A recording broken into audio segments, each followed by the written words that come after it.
Hello friends, welcome to the success Kendra. Friends देखिए, आज इस वीडियो में हम लोग बिहार पुलिस मद्य निषेध भर्ती 2022 के लिए सीएसबीसी के द्वारा, जी हाँ फ्रेंड्स देखिए, ये जो सीएसबीसी है यही बिहार पुलिस मद्य निषेध की जो भर्ती आई हुई है 2022 में, इसका एग्ज़ाम कंडक्ट करवाती है।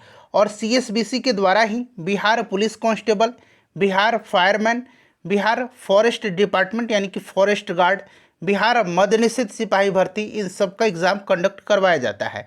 देखिए, सीएसबीसी के द्वारा वर्ष 2010 से लेकर के 2022 तक में जितने भी इतिहास के प्रश्न पूछे गए हैं एग्जाम्स में, उन सभी प्रश्नों को हम लोग आज एक ही वीडियो में कवर कर लेंगे। देखिए, 150 इंपॉर्टेंट प्रश्नों को इस वीडियो में हम कवर करेंगे, तो आपका क्विक रिवीजन भी हो जाएगा और अच्छे तरीके से आप सीएसबीसी का पैटर्न भी समझ लीजिएगा। तो चलिए फ्रेंड्स, बिना देरी किए हुए आज का सेशन स्टार्ट करते हैं। फ्रेंड्स प्लीज़ पहले वीडियो को लाइक कर दीजिए और जब सेशन समाप्त होगा तो इसको शेयर भी ज़रूर कर दीजिएगा। चैनल पर अगर आप पहली बार विजिट कर रहे हैं तो चैनल को सब्सक्राइब करके इस घंटी के निशान को ज़रूर दबा लीजिएगा, ताकि जब भी बिहार पुलिस मद्य निषेध भर्ती 2022 से संबंधित कोई भी इम्पोर्टेंट वीडियो अपलोड किया जाए तो इसका नोटिफिकेशन सबसे पहले आपके पास पहुंच जाए।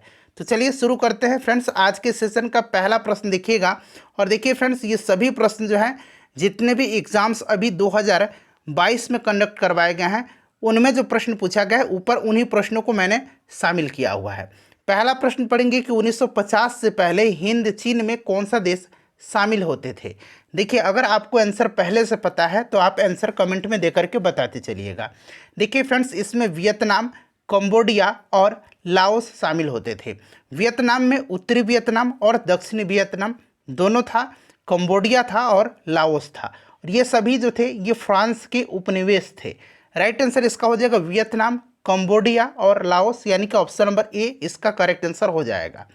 चलिए आगे बढ़ेंगे, नेक्स्ट क्वेश्चन कर लेंगे कि सविनय अवज्ञा आंदोलन कब और किस यात्रा से शुरू हुआ था। देखिए फ्रेंड्स, आपको पता है कि 12 मार्च 1930 को, ध्यान रखेंगे आप, 12 मार्च 1930 को जो है दांडी मार्च स्टार्ट हुआ था। गांधी जी ने इसको स्टार्ट किया था। 6 अप्रैल 1930 को, ठीक है, यहाँ मैं लिखता हूँ 6 अप्रैल 1930 को जो है दांडी पहुँच करके महात्मा गांधी जी ने नमक कानून तोड़ा और सविनय अवज्ञा आंदोलन की शुरुआत किया था। तो राइट आंसर इसका ऑप्शन नंबर सी हो जाएगा। 1930 दांडी यात्रा से जो है सविनय अवज्ञा आंदोलन स्टार्ट हुआ था। कब? तो 6 अप्रैल 1930 को।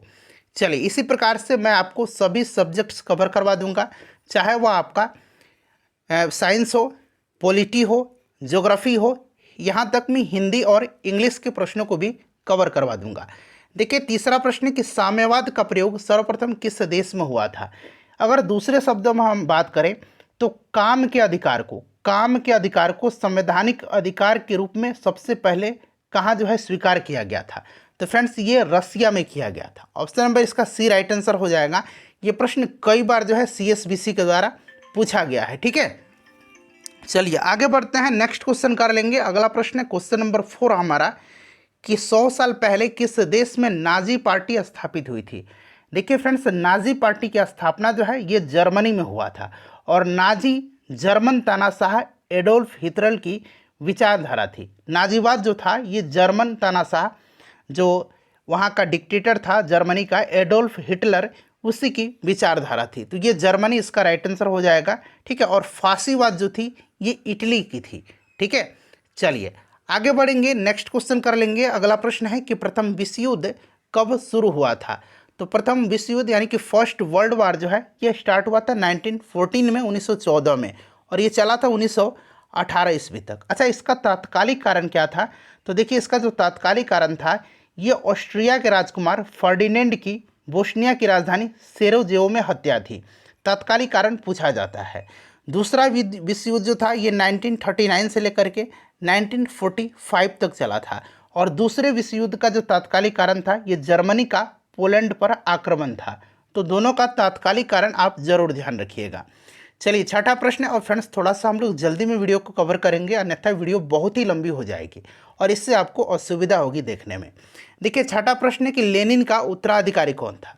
देखिए, लेनिन का उत्तराधिकारी जो था ये स्टालिन था। कौन था? ऑप्शन नंबर इसका बी राइट आंसर हो जाएगा। लेनिन जो था ये रूस में जो बोल्शेविक क्रांति हुई थी उसी का यह नेता था। चलिए आगे बढ़ेंगे। अगला प्रश्न हमारा कि हड़प्पा के किस स्थल से जलाशय के प्रमाण मिले हैं।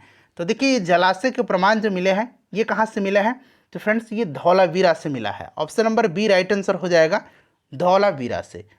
चलिए उसके बाद अगला प्रश्न है हमारा, अभी ये सभी प्रश्न जो हमने 1 से लेकर के 7-8 नंबर तक कवर किया, ये सभी प्रश्न अभी रिसेंटली बिहार मद्य निषेध सिपाही का जो एग्जाम हुआ था 2022 में, इसी में पूछा गया था।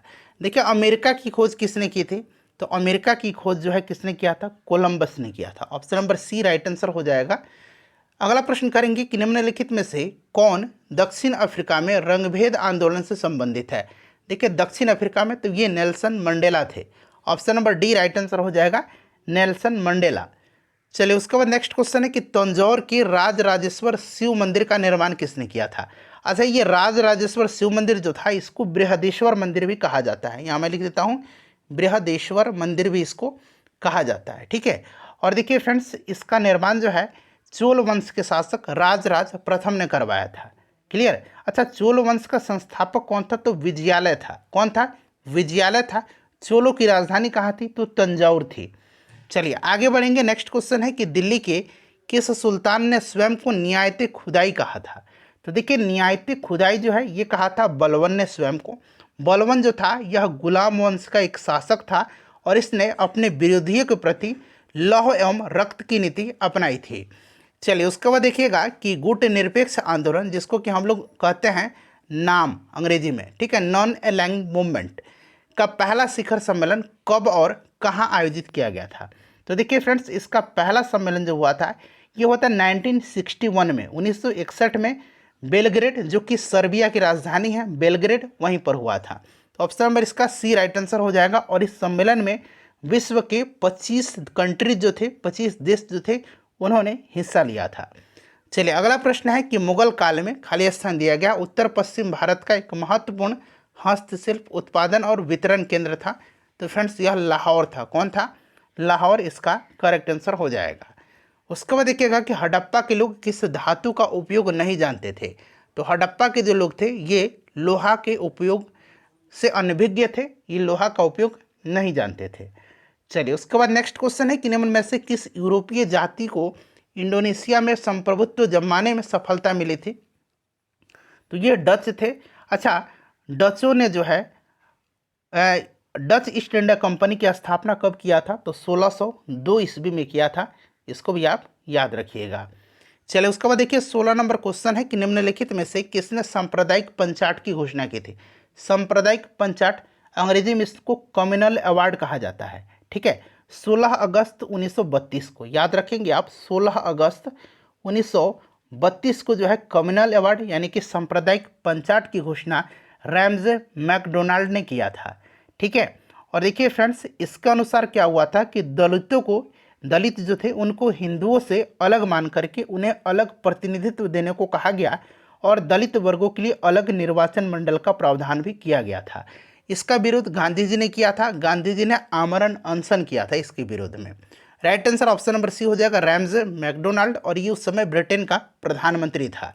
चलिए उसके बाद नेक्स्ट क्वेश्चन करेंगे कि निम्नलिखित में से कौन सा पुरातात्विक स्थल सिंधु घाटी सभ्यता से संबंधित नहीं है। नहीं पूछा गया है। तो यहाँ पर देखिएगा कालीबंगन बिल्कुल है, राजस्थान में है।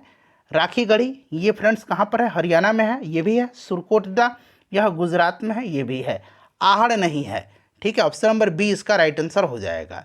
उसके बाद देखिए ड्रैकोन के कानून किस सभ्यता से संबंधित है। तो देखिए ड्रैकोन के जो कानून था यह यूनानी सभ्यता से यानी ग्रीस की सभ्यता से संबंधित था। नेक्स्ट क्वेश्चन है कि कुतुबुद्दीन ऐबक ने किसे बंगाल का गवर्नर यानी कि प्रशासक नियुक्त किया था। तो कुतुबुद्दीन ऐबक ने अली मर्दान को किया था। किसको किया था, अली मर्दान को किया था। चलिए उसके बाद देखिएगा कि दिल्ली में 1857 के विद्रोह की असफलता के बाद बहादुर शाह जफर को कहाँ निर्वासित किया गया था। देखिए ये CSBC का फेवरेट क्वेश्चन है। ठीक है, इनको निर्वासित करके रंगून भेजा गया था। ठीक है, option number C right answer हो जाएगा। उसके बाद देखिएगा कि जूते हुए खेत का प्रमाण जो है सिंधु सभ्यता के किस स्थल से मिला है। बताइए राइट आंसर इसका क्या हो जाएगा। तो फ्रेंड्स यह जो मिला है यह लोथल से मिला है। लोथल कहाँ है, तो फ्रेंड्स यह गुजरात में है। यह एक बंदरगाह शहर था और यह भोगवा नदी के तट पर स्थित है। ठीक है, सिंधु घाटी सभ्यता का यह बंदरगाह था। निम्न में से किसने कहा था कि इतिहास वर्ग संघर्ष की कहानी है? इतिहास वर्ग संघर्ष की कहानी है, ये कहा था कार्ल मार्क्स ने। अच्छा, कार्ल मार्क्स की दो महत्वपूर्ण रचना है, दास कैपिटल और कम्युनिस्ट मैनिफेस्टो। इन दोनों को आप निश्चित रूप से याद रखेंगे। अगला प्रश्न है कि आयुर्वेद के महान विद्वान चरक जो थे ये किसके शासनकाल से संबंधित थे? तो चरक जो थे ये कनिष्क के शासनकाल से संबंधित थे। Option number B right answer हो जाएगा। चरक संहिता याद रखेंगे किनकी रचना है? तो फ्रेंड्स यह चरक की रचना है। चलिए अगला प्रश्न हमारा है कि निम्न में से कौन नाजीवाद का संस्थापक था? तो अभी मैंने बताया था आपको कि देखिए नाजीवाद जर्मन तानाशाह एडोल्फ हिटलर की विचारधारा थी, तो ये एडोल्फ हिटलर हो जाएगा। चलिए उसके बाद देखिएगा गुटनिरपेक्षता की विदेश नीति के जन्मदाता कौन थे? तो इनमें से अगर देखा जाए तो पंडित जवाहरलाल नेहरू राइट आंसर हो जाएगा। ठीक है, चलिए उसके बाद नेक्स्ट क्वेश्चन है कि लीग ऑफ नेशंस कब अस्तित्व में आया था? लीग ऑफ नेशंस जो है यह अस्तित्व में कब आया था? तो फ्रेंड्स यह आया था 10 जनवरी 1920 को। ये बहुत ही इंपॉर्टेंट क्वेश्चन है, इसको आप निश्चित रूप से याद रखिएगा। चलिए उसके बाद देखिएगा कि उलगुलान विद्रोह किससे जुड़ा था? उलगुलान विद्रोह, इसको मुंडा विद्रोह भी कहा जाता है, यह छोटा नागपुर के क्षेत्र में हुआ था बिरसा मुंडा के नेतृत्व में। राइट आंसर इसका हो जाएगा आपका बिरसा मुंडा। क्लियर। चलिए उसके बाद देखिएगा कि निम्न में से कौन सा एक उपनिवेशवाद के उदय का अत्यधिक उपयुक्त कारण था? तो देखिए उपनिवेशवाद के उदय का जो सबसे उपयुक्त कारण था यह आपका हो जाएगा कौन सा? तो राइट आंसर इसका औद्योगिक विकास हो जाएगा। अच्छा देखिए औद्योगिक क्रांति की शुरुआत सर्वप्रथम कहाँ पर हुई थी? इंग्लैंड में हुई थी। भाई क्यों हुई थी? तो क्योंकि इंग्लैंड के पास उपनिवेशों के कारण कच्चे मालों की उपलब्धता थी, अधिकता थी, इसी के कारण हुआ था। और औद्योगिक क्रांति की शुरुआत सूती कपड़ा उद्योग से हुआ था, सूती कपड़ा उद्योग से। चलिए आगे बढ़ेंगे कि सिंधु घाटी की सभ्यता की अत्यधिक मोहरें निर्मित है। तो देखिए ये जो मोहरें थी ना यह बनी हुई थी किससे? तो सेल खड़ी से। सेल खड़ी क्या था? तो सेल खड़ी जो था यह चिकनी और मुलायम पत्थर होता था। चलिए उसके बाद नेक्स्ट क्वेश्चन कर लेंगे कि गौतम बुद्ध ने धर्मचक्र परिवर्तन कहाँ से आरंभ किया था? तो देखिए इन्होंने जहाँ पर पहला उपदेश दिया था अपना, उसी को धर्मचक्र परिवर्तन के नाम से जाना जाता है। तो ये सारनाथ में इन्होंने अपना पहला उपदेश दिया था, निश्चित रूप से इसको ध्यान रखिएगा। चलिए उसके बाद नेक्स्ट क्वेश्चन है कि निम्नलिखित में से कौन सा चित्र लियोनार्डो दा विंची द्वारा नहीं बनाया गया है? तो यहाँ पर देखिए लास्ट सपर, मोनालिसा और वर्जिन ऑफ रॉक्स, ये सभी लियोनार्डो दा विंची की कृतियाँ हैं। लेकिन लास्ट जजमेंट जो है यह माइकल एंजेलो की है। किसकी है? तो फ्रेंड्स यह माइकल एंजेलो की है, इसको आप ध्यान रखिएगा। तो ऑप्शन नंबर डी इसका राइट आंसर हो जाएगा। चलिए उसके बाद अगला प्रश्न है हमारा कि अमेरिका में स्वतंत्रता संग्राम के नेता कौन थे? अमेरिका में स्वतंत्रता संग्राम के नेता कौन थे, ये आपसे पूछा जा रहा है। तो देखिए अमेरिका की स्वतंत्रता युद्ध जो है यह फ्रेंड्स आपका हुआ था कब? तो इसको याद रखेंगे, अमेरिका को पूर्ण स्वतंत्रता 4 जुलाई 1776 को मिली थी। 4 जुलाई 1776 को मिली थी। अमेरिकी स्वतंत्रता की घोषणा नैसर्गिक अधिकार यानी कि नेचुरल राइट्स के सिद्धांत पर आधारित थी। और देखिए फ्रेंड्स जॉर्ज वाशिंगटन जो थे, जॉर्ज वाशिंगटन ये अमेरिकी स्वतंत्रता संग्राम के नायक थे, जो बाद में अमेरिका के प्रथम राष्ट्रपति बने थे। तो ये जॉर्ज वाशिंगटन हो जाएगा। उसके बाद देखिएगा कि निम्नलिखित में से कौन सी पुस्तक तिलक ने लिखी है? तिलक ने जो है इसमें से लिखा है गीता रहस्य। इंडिया इन ट्रांजिशन को लिखा है मानवेंद्र नाथ रॉय ने, यानी कि MN रॉय ने। ठीक है। गोखले माई पॉलिटिकल गुरु महात्मा गांधी जी की है। Discovery of India Pandit Jawaharlal Nehru की रचना है। चलिए उसके बाद नेक्स्ट क्वेश्चन कर लेंगे कि 15वीं शताब्दी में कौन से व्यापारी सबसे पहले हिंद चीन पहुंचे थे? तो यह व्यापारी कौन थे? तो फ्रेंड्स यह पुर्तगाली थे। Option number A right answer हो जाएगा, पुर्तगाली थे। उसके बाद देखिएगा कि तीसरा बौद्ध सभा जो था, तीसरी बौद्ध संगति, ये किस स्थान पर बुलाई गई थी?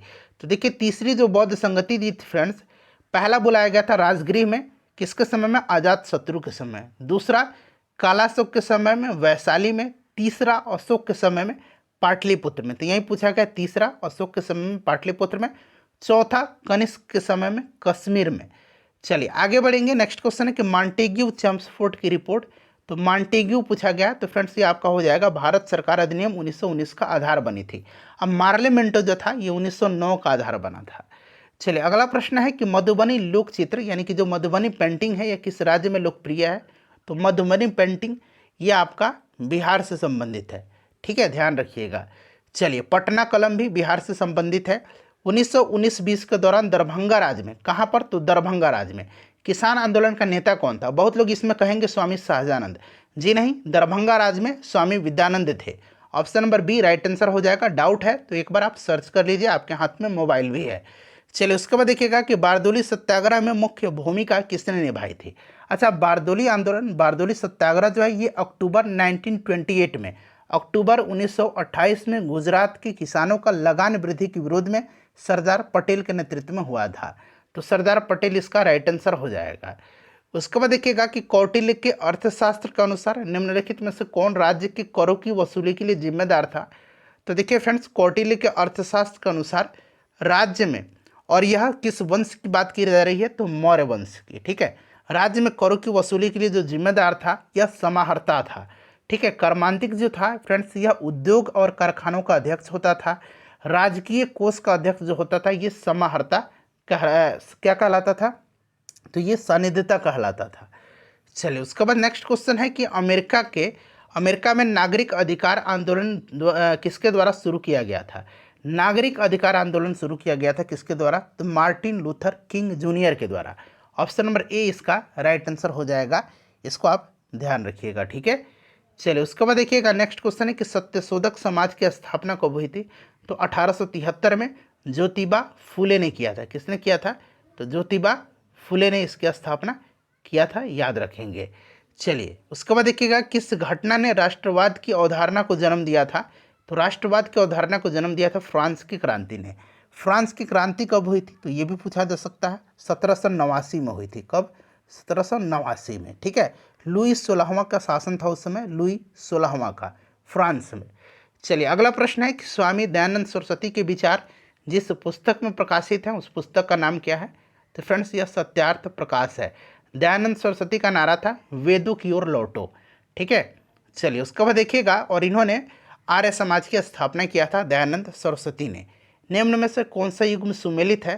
तो यहाँ पर देखेंगे आप, सुमेलित जो है इसमें से गलत सुमेलित पूछा गया है प्रश्न में। तो देखिए यहाँ पर जो आपका हो जाएगा अवध, तो अवध से किसने किया था? तो लखनऊ से बेगम हजरत महल ने किया था। नाना साहब ने कानपुर से किया था, तो यही वाला गलत दिया गया। बाकी कुंवर सिंह बिहार, रानी लक्ष्मीबाई झांसी, मौलवी अहमदुल्ला फैजाबाद, ये सभी करेक्ट दिया गया है। नेक्स्ट क्वेश्चन कि वास्को डिगामा ने भारत के समुद्री मार्ग की खोज किया था। तो फ्रेंड्स कब किया था? 1498 में। ठीक है, यह पश्चिमी तट के कालीकट बंदरगाह पर आया था 1498 में, और वहाँ का शासक उस समय जमोरिन था। चलिए उसने स्वागत भी किया था इसका।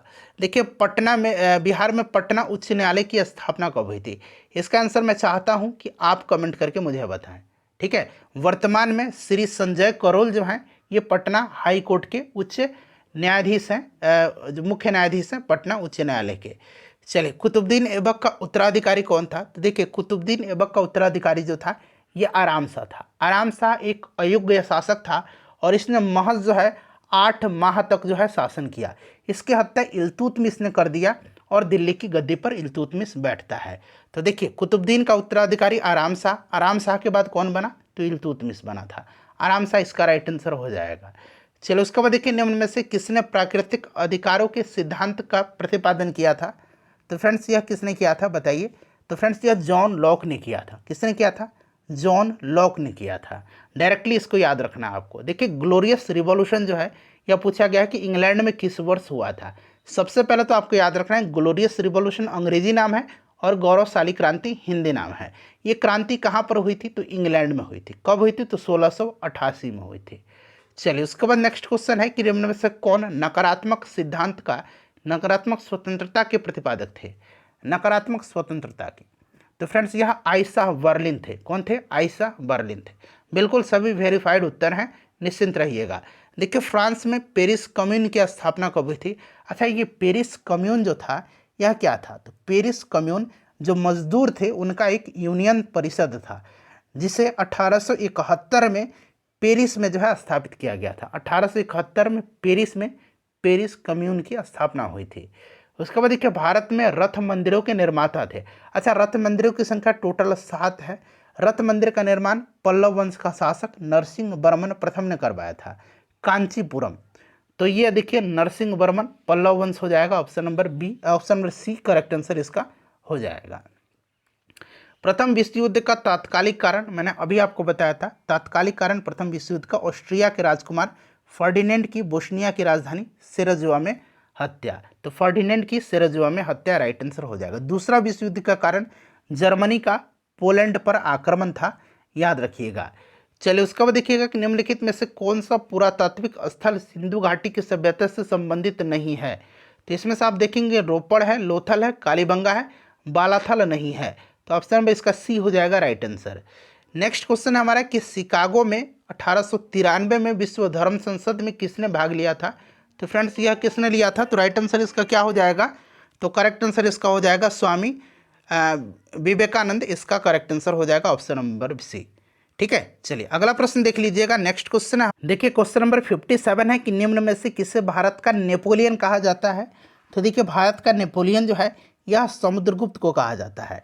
समुद्रगुप्त को धर्म की प्राचीर भी कहा जाता है। ठीक है, धर्म की या धर्म के प्राचीर के नाम से भी इसको जाना जाता है, इसको भी आप याद रखिएगा। ठीक है, चलिए आगे बढ़ेंगे कि कल्चरल रिवॉल्यूशन, ठीक है, जिसको कि हिंदी में सांस्कृतिक क्रांति कहा जाता है। सांस्कृतिक क्रांति के समय यानी कि कल्चरल रिवॉल्यूशन के समय कम्युनिस्ट पार्टी ऑफ चाइना के प्रमुख कौन थे। अच्छा, ये रिवॉल्यूशन जो हुआ था कल्चरल रिवॉल्यूशन, ये चीन में हुआ था और इसकी शुरुआत 1966 में हुई थी, 1966 में हुई थी। और उस समय कम्युनिस्ट पार्टी ऑफ चाइना के प्रमुख जो थे ये माओ जेडोंग था।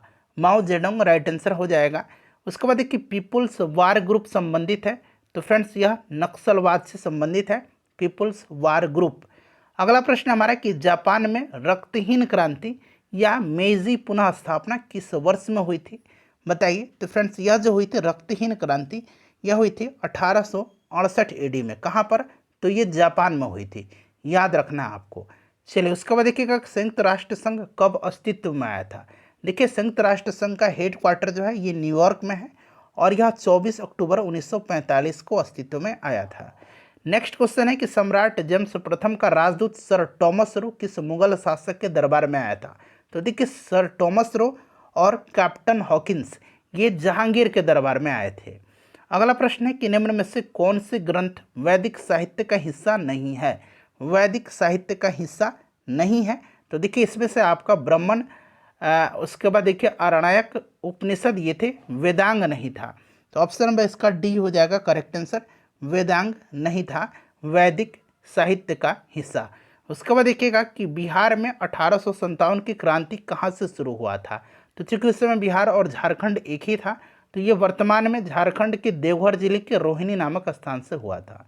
ठीक है, चलिए उसके बाद देखिएगा कि कालाशोक कौन से वंश का था। तो कालाशोक के समय आपको याद होगा कि दूसरा बौद्ध संगति हुआ था वैशाली में और कालाशोक जो था ये शिशुनाग वंश का शासक था। उसके बाद देखिएगा कि सिराजुद्दौला और ब्रिटिश के बीच में पलासी का युद्ध कब हुआ था। पलासी जो है ये बंगाल में है।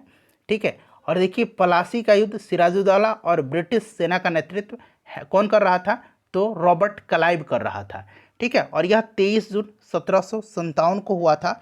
इसमें नवाब सिराजुद्दौला की हार हो गई थी। चलो उसके बाद देखिएगा कि गुप्त वंश का संस्थापक कौन था। गुप्त वंश का संस्थापक जो था ये श्रीगुप्त था। कौन था, तो श्रीगुप्त था।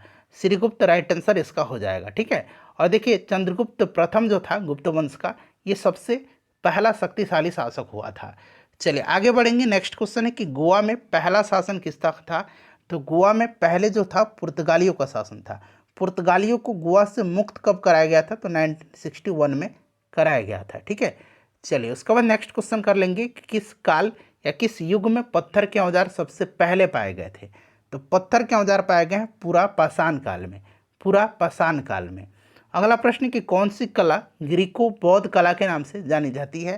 तो यह जो कला है इसका नाम क्या है, इसका नाम है गांधार कला।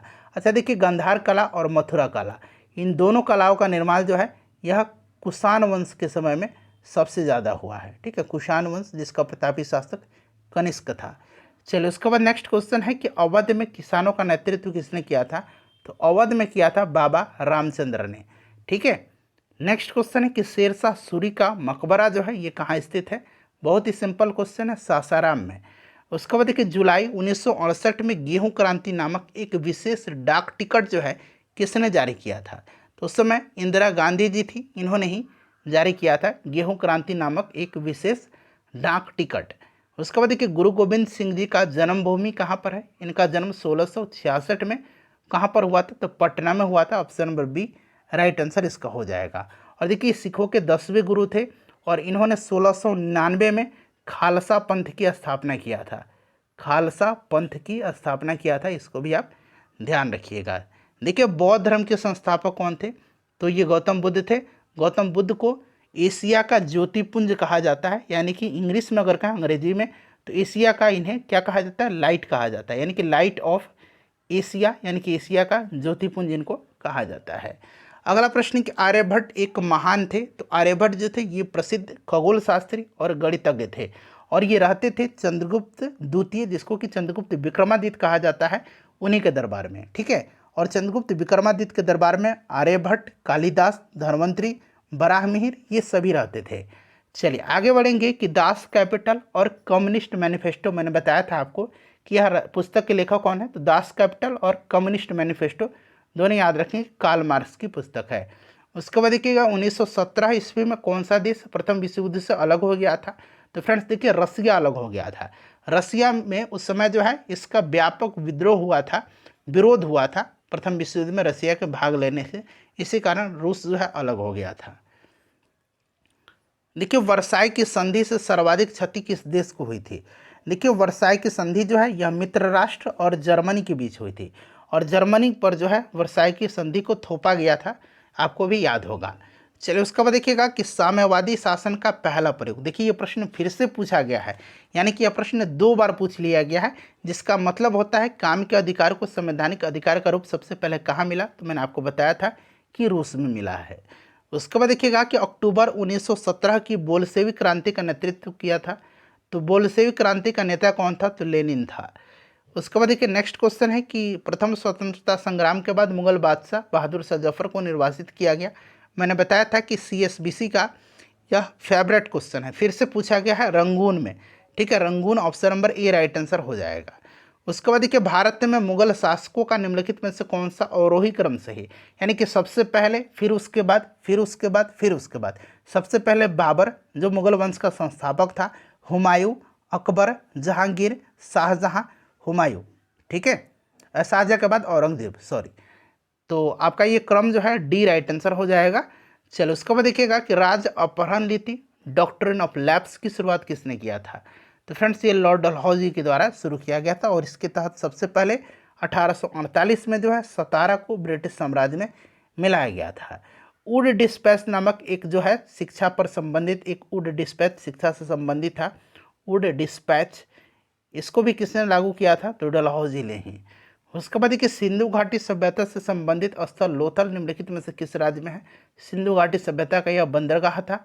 ठीक है, यह गुजरात में है, भोगवा नदी के तट पर। किस अंग्रेज ने पहली बार भगवत गीता का अंग्रेजी में अनुवाद किया था? तो फ्रेंड्स यह किसने किया था बताइए? तो यह किया था चार्ल्स विल्किंस ने। नेक्स्ट क्वेश्चन है कि निम्न में से किस भारतीय शासक ने आधुनिक तर्ज पर विश्व में अपना दूतावास खोला था? तो यह टीपू सुल्तान था। यहाँ पर देखिए ऑप्शन नंबर डी में दिया गया। इसको शेरे मैसूर के नाम से जाना जाता है, शेरे मैसूर। ठीक है, शेरे मैसूर के नाम से जाना जाता है। क्लियर? इसकी राजधानी श्रीरंगपट्टनम थी। देखिए हड़प्पा कालीन सभ्यता का विशाल कोठार यानी कि विशाल अनग्रह संग्रह स्थल जो था ये कहाँ से था? तो विशाल कोठार या विशाल अन्नागार भी इसको कहा जाता है, ये मोहनजोदाड़ो में था। चलिए अगला प्रश्न है हमारा कि किस गवर्नर जनरल ने अपने को बंगाल का शेर कहा था? तो ये लॉर्ड वेलेज़ली ने कहा था। उसके बाद देखिए हर्षवर्धन के समय किस चीनी यात्री ने भारत की यात्रा की? तो हर्षवर्धन के समय आया था हैंसवांग। ठीक है, ऑप्शन नंबर इसका डी राइट आंसर हो जाएगा, हैंसवांग। चलिए उसके बाद देखिएगा कि 1942 के भारत छोड़ो आंदोलन के समय भारत का वायसराय कौन था? तो देखिए ये लॉर्ड लिनलिथगो था। लॉर्ड लिनलिथगो जो था ये 1936 से लेकर के 1943 तक वायसराय रहा था और इसी के समय क्रिप्स मिशन 1942 में भारत आया था। जवाहरलाल नेहरू कितनी बार भारतीय राष्ट्रीय कांग्रेस के अध्यक्ष बने थे? तो ये 3 बार। एक तो आपका 1929 का लाहौर अधिवेशन है, एक आपका 1936 का लखनऊ अधिवेशन और उसके बाद 1937 का जो है फैजपुर अधिवेशन में। चलिए अगला प्रश्न है कि बौद्ध साहित्य लिखा गया है? तो बौद्ध साहित्य लिखा गया पाली भाषा में। जैन साहित्य लिखा गया है प्राकृत अर्ध मगधी में। ठीक है, याद रखेंगे। चलिए उसके बाद देखिए एलिफेंटा में चट्टान काटकर बनवाए गए प्रसिद्ध मंदिर निम्न में से संबंधित है। तो फ्रेंड्स ये राष्ट्रकूट वंश है। अच्छा, राष्ट्रकूट वंश का शासक था कृष्ण प्रथम। कौन? कृष्ण प्रथम। इसने जो है एलोरा के प्रसिद्ध शिव मंदिर का निर्माण करवाया था। इसको भी आप याद रखिएगा। क्लियर? चलिए, उसके बाद देखिएगा वान भट्ट किसके दरबार में रहते थे? वान भट्ट जो थे ये हर्षवर्धन के दरबारी कवि थे। हर्षचरित इन्हीं की रचना है वान भट्ट की। चलिए, उसके बाद देखिएगा कि थियोसॉफिकल सोसाइटी की स्थापना किसके द्वारा किया गया था? तो मैडम ब्लावत्स्की और कर्नल अलकॉट ने किया था। ठीक है, कौन? मैडम ब्लावत्स्की और कर्नल अलकॉट ने किया था। इसको आप ध्यान रखिएगा। चलिए, उसके बाद देखिएगा गदर पार्टी की स्थापना कहाँ हुई थी? गदर पार्टी की स्थापना 1913 में लाला हरदयान ने सैन फ्रांसिस्को में किया था। नेक्स्ट क्वेश्चन हमारा कि राजा राम मोहन राय के द्वारा चलाया गया सुधार आंदोलन, तो ये कौन सा ब्रह्म समाज था? आर्य समाज दयानंद सरस्वती की थी। ठीक है, चलिए, उसके बाद देखिएगा अल्लाई दरवाजा किसके शासनकाल में बना था? अल्लाई दरवाजा सीरी का किला, इन सब का निर्माण जो है सीरी का किला, इसका निर्माण अलाउद्दीन खिलजी ने किया था। ऑप्शन नंबर सी हो जाएगा राइट आंसर। गुप्त काल के प्रसिद्ध गणितज्ञ कौन थे? तो गणितज्ञ पूछा गया तो वराहमिहिर थे। ठीक है, चलिए, उसके बाद नेक्स्ट क्वेश्चन है कि अमेरिका, कनाडा, डेनमार्क, ब्रिटेन, पुर्तगाल, फ्रांस, बेल्जियम, हॉलैंड, लग्जमबर्ग, तुर्की और ग्रीस ने एक सैनिक संधि की थी जिसे कहा गया? तो फ्रेंड्स इसको कहा गया है NATO, North Atlantic Treaty Organization. 1949 में इसकी स्थापना हुई थी। इसका हेडक्वार्टर जो है यह बेल्जियम के ब्रुसेल्स शहर में है। चलिए आगे बढ़ेंगे, नेक्स्ट क्वेश्चन कर लेंगे कि बोस्टन बंदरगाह पर 340 चाय के बॉक्सों को समुद्र में फेंका गया, या किस घटना को, यानी कि इस घटना को किस नाम से जाना जाता है? तो फ्रेंड्स इसको जाना जाता है बोस्टन टी पार्टी के नाम से, बोस्टन टी पार्टी के नाम से। और यही जो थी अमेरिकी स्वतंत्रता संग्राम का तात्कालिक कारण बनी थी, याद रखिएगा। ठीक है, इस घटना का नायक जो था वो सैमुअल एडम्स था। कौन? तो इसको भी याद रखेंगे, सैमुअल एडम्स जो था इस घटना का नायक था। चलिए, उसके बाद देखिएगा कि महात्मा गांधी ने भारतवर्ष में पहला सत्याग्रह भारतवर्ष में कहाँ प्रारंभ किया था? तो फ्रेंड्स यह चंपारण में किया था 1917 में। ठीक है, चंपारण सत्याग्रह। असहयोग आंदोलन कब शुरू हुआ था? असहयोग आंदोलन 1920 में शुरू हुआ था। ठीक है, चलिए, उसके बाद देखिएगा कि बांग्लादेश एक स्वतंत्र राष्ट्र बना था। तो बांग्लादेश एक स्वतंत्र राष्ट्र कब बना था? तो 1971 में। राजधानी बांग्लादेश की ढाका है। चलिए, उसके बाद देखिएगा कि प्रागैतिहासिक काल का अर्थ क्या है? तो इसका अर्थ है वह समय जिसका कोई ऐतिहासिक लिखित ब्यौरा न हो। Option number B correct answer हो जाएगा। उसके बाद देखिए भारतीय राष्ट्रीय कांग्रेस के संस्थापक कौन थे? तो आपको पता है कि कौन थे? एओ ह्यूम थे। ठीक है, और जो पहला अधिवेशन हुआ था इसकी अध्यक्षता WC यानी कि व्योमेश चंद्र बनर्जी ने किया था, और संस्थापक एओ ह्यूम थे। 1885 में स्थापना हुई थी। चलिए, और उस समय वायसराय लॉर्ड डफरिन था। अगला प्रश्न है कि भारत की स्वतंत्रता के बाद निम्न में से कौन भारतीय पूछा गया, कौन भारतीय गवर्नर जनरल बना था? तो भारतीय गवर्नर जनरल जो थे ये C राजगोपालाचारी थे, चक्रवर्ती राजगोपालाचारी। भारतीय अगर नहीं रहा था, कौन गवर्नर बना था? तो माउंटबेटन बना था। चलिए, उसके बाद देखिए गुट निरपेक्ष आंदोलन की स्थापना से कौन नहीं जुड़ा हुआ है? तो यहाँ पर देखेंगे जवाहरलाल नेहरू, मार्शल टिटो और कर्नल नासिर जुड़े थे, बेनज़ीर भुट्टो नहीं जुड़ी थी। ऑप्शन नंबर इसका बी राइट आंसर हो जाएगा, बेनज़ीर भुट्टो। अगला प्रश्न हमारा कि ब्रिटिश प्रधानमंत्री ग्रेनविले ने स्टाम्प एक्ट किस वर्ष पारित किया गया था? देखिए स्टाम्प एक्ट को 1765 में ब्रिटिश संसद ने पारित किया था। क्यों? तो जो ब्रिटेन के अमेरिकी उपनिवेश थे उन पर डायरेक्ट टैक्स लादा गया था। तो ये आपका 1765 हो जाएगा, याद रखिएगा।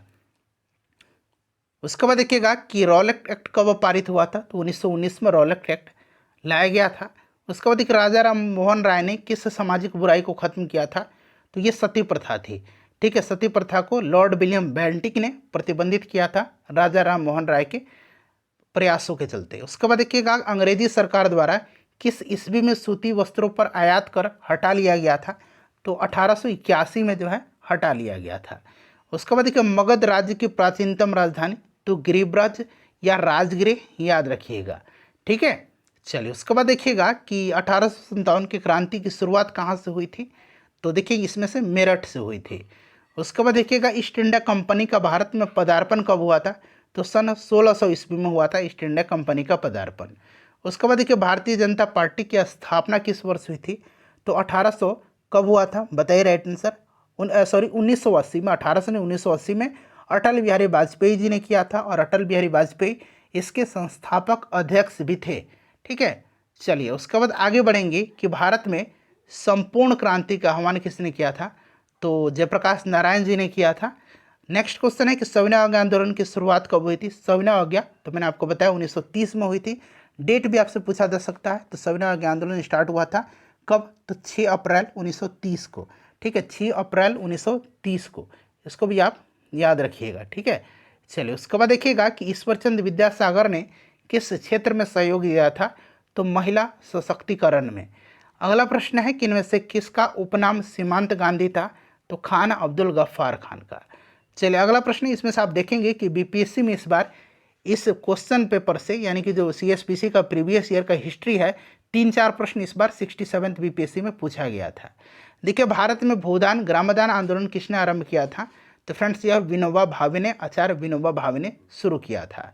देखिए महात्मा गांधी ने कौन सी पत्रिका शुरू की थी? तो महात्मा गांधी जी के द्वारा जो है, याद रखना है आपको, महात्मा गांधी जी के द्वारा हरिजन, यंग इंडिया, नवजीवन, हिंद स्वराज, इन सब की जो है शुरू किया गया था। चलिए उसके बाद नेक्स्ट क्वेश्चन है हमारा कि किस घटना को द्वितीय विश्व युद्ध का ड्रेस रिहर्सल कहा जाता है? ड्रेस रिहर्सल कहा जाता है स्पेन के गृह युद्ध को। स्पेन के गृह युद्ध को दूसरे विश्व युद्ध का ड्रेस रिहर्सल जो है कहा जाता है। उसके बाद देखिए स्वराज पार्टी का प्रथम सम्मेलन कहाँ हुआ था? तो 1923 में ही हुआ था। कहाँ? इलाहाबाद में। 1923 में इसकी स्थापना भी किया था सिया दास, चित्तरंजन दास और मोतीलाल नेहरू ने किया था। चलिए उसके बाद देखिएगा किस आंदोलन के दौरान महात्मा गांधी ने असहयोग आंदोलन का नारा दिया था? असहयोग आंदोलन का नारा इन्होंने खिलाफत आंदोलन के दौरान दिया था। ऑप्शन नंबर इसका सी हो जाएगा राइट आंसर। चलिए उसके बाद देखिएगा कि प्रतिनिधित्व नहीं तो कर नहीं का नारा किस घटना का परिणाम है? तो अभी मैंने आपको बताया था, यह स्टाम्प एक्ट जो कि 1765 में ब्रिटेन की संसद ने लागू किया था अमेरिकी उपनिवेशों पर डायरेक्ट टैक्स के रूप में। चलिए उसके बाद देखिएगा कि जालियांवाला बाग हत्याकांड कहाँ हुआ था? तो अमृतसर में 13 अप्रैल 1919 को। ये डेट सहित आपको याद रखना है। चलिए आगे बढ़ेंगे कि भारत में दल विहीन जनतंत्र की परिकल्पना किसने प्रस्तावित किया था? तो फ्रेंड्स यह किया था जयप्रकाश नारायण जी ने। Option number B right answer हो जाएगा। चलिए लोक नायक के नाम से इनको जाना जाता है, लोक नायक। ठीक है, और लोकमान्य बाल गंगाधर तिलक को कहा जाता है। चलिए अगला प्रश्न हमारा कि भारत के किस प्रधानमंत्री ने श्रीलंका में भारतीय शांति सेना भेजी थी? तो यह भेजा था राजीव गांधी जी ने। उसके बाद देखिए फ्रांस में आतंक का राज किसके शासनकाल को कहा जाता है? तो फ्रेंड्स यह लुई 14वां था। इसी ने कहा था कि मैं ही राज्य हूँ और मेरे शब्द ही कानून है। चलिए उसके बाद देखिएगा गांधी इरविन पैक्ट, ये भी 67th बीपीएससी में पूछा गया था। तो ये 1931 को हुआ था, 5 मार्च 1931 को। उसके बाद देखिए गांधी जी दक्षिण अफ्रीका से कब लौटे थे? तो 9 जनवरी 1915 को लौटे थे। इसीलिए 9 जनवरी के दिन प्रत्येक वर्ष भारतीय प्रवासी दिवस मनाया जाता है। चलिए उसके बाद देखिएगा सही सुमेलित करना है, तो इसमें से गांधी युग 1909 से 1947 गलत है, 1915 से 1947 हो जाएगा गांधी युग। उसके बाद मोपला विद्रोह, ये भी गलत दिया गया है। राष्ट्रीय स्वयंसेवक संघ की स्थापना, आरएसएस की स्थापना 1925, ये सही दिया गया है। ठीक है, ऑल इंडिया ट्रेड यूनियन की स्थापना 1920 नहीं होगा, 1921 नहीं होगा, 1920 होगा। तो ये वाला सही सुमेलित है। उसके बाद देखिएगा कि औरंगजेब की मृत्यु के पश्चात किस नेता ने किस नेता के नेतृत्व में जाट काफ़ी शक्तिशाली हुए थे? तो यह नेता कौन था? जाट नेता चूड़ामन था। उसके बाद देखिएगा मोहनजोदड़ो का शाब्दिक अर्थ क्या होता है? तो इसका मतलब होता है मृतकों का टीला। नेक्स्ट क्वेश्चन है होम रूल लीग आंदोलन किसने प्रारंभ किया था? तो देखिए होम रूल लोकमान्य तिलक, और किसने किया था? एनी बेसेंट ने। तो यहाँ पर दिया गया ऑप्शन नंबर डी में। उसके बाद देखिएगा कि चिपको आंदोलन का आरंभ हुआ था। तो ये चिपको आंदोलन हुआ था उत्तराखंड में। अच्छा, इसका शुरू किया था इसको चंडी प्रसाद भट्ट ने, और इसको नेतृत्व प्रदान किया था सुंदरलाल बहुगुणा ने। अगला प्रश्न है कि 14वीं शताब्दी में मोरक्को के किस यात्री ने ठीक है किस यात्री और इतिहासकार को न्याय व्यवस्थापक के रूप में दिल्ली दरबार के मोहम्मद बिन तुगलक का द्वारा स्वागत हुआ था? तो यह इब्न बतूता है। इसकी प्रसिद्ध पुस्तक कौन सी है? रहला है। ठीक है, याद रखेंगे। चलिए अगला प्रश्न है कि वल्लभ भाई पटेल को सरदार की उपाधि किस आंदोलन में दी गई थी? तो ये बारदोली आंदोलन था। बारदोली आंदोलन जो कि अक्टूबर 1928 में हुआ था। ठीक है, तो बारदोली हो जाएगा 1928 में।